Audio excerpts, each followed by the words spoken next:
Oke, sini masuk nggak apa-apa. Nah ini masih kosong nih. Nah adik-adik semua, nah, kita di sini tokoh-tokoh yang membesarkan balai pustaka. Salah satu aja. Coba Di dilihat. antara kalian ada yang kenal nggak tuh salah satu tokoh yang ada di sini? Hah? Apa kapur? Oke.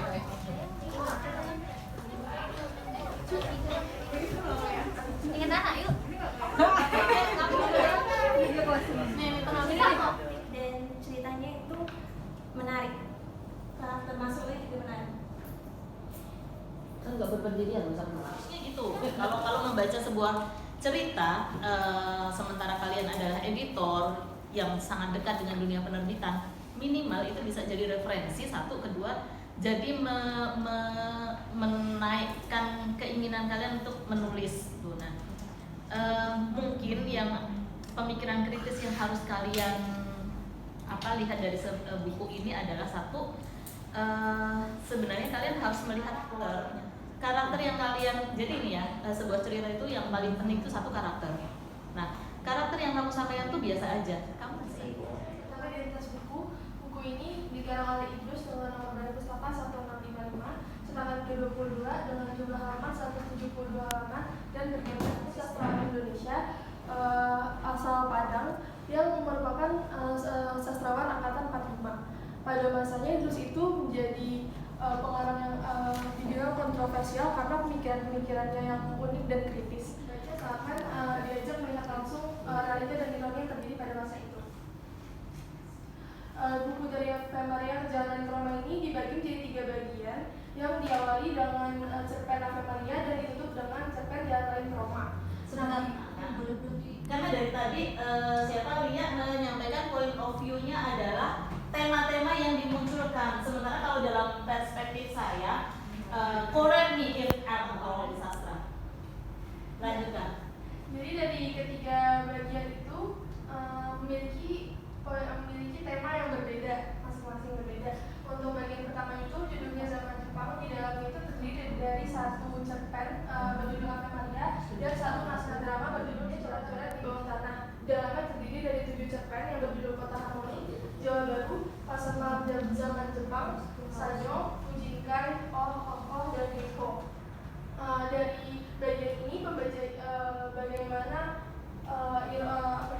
serangkaian situasi dan ironi yang terjadi pada masa itu, mulai dari dikemas dengan singkat dan padat, isi cerita dan emosi para tokoh tetap dapat tersampaikan dengan mudah.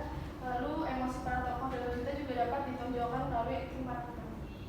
Yang kamu presentasikan tadi, 3 cerpen tadi, itu adalah bagaimana kamu punya kemampuan seharusnya ya. Ini dalam bayangan saya ini akan menarik.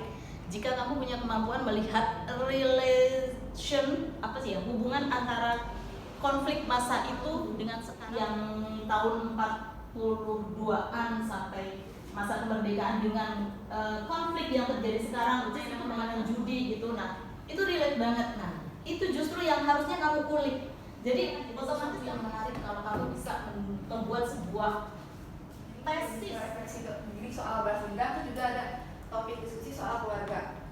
Kemudian di perawan garis depan ini memberikan renungan yang amat penting terkait kesetaraan gender dan isu perempuan yang bahkan pada masa sekarang ini masih kerap sama juga maju membela negara, namun mengapa hanya perempuan yang eksistensi dirinya terus menerus digerus selayaknya benda mati yang ada isu perempuan, kesetaraan gender, seksual sama depresi. Kalau di masa sekarang ini enggak, jadi semua orang dapat lihat hasil karya yang udah kami buat yang hidupnya gitu. Dan bisa diambil sama mereka juga, misal itu free trial. Orang bisa ngambil itu. Iya, orang bisa ngambil. Kita jual nanti di itu, bikin anggaran tahunan.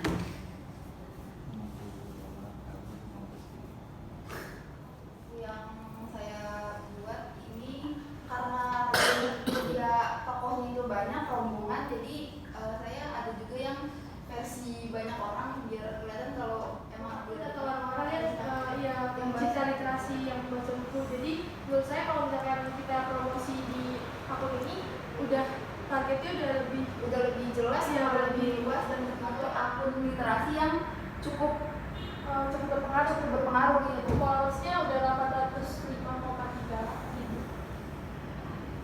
Dia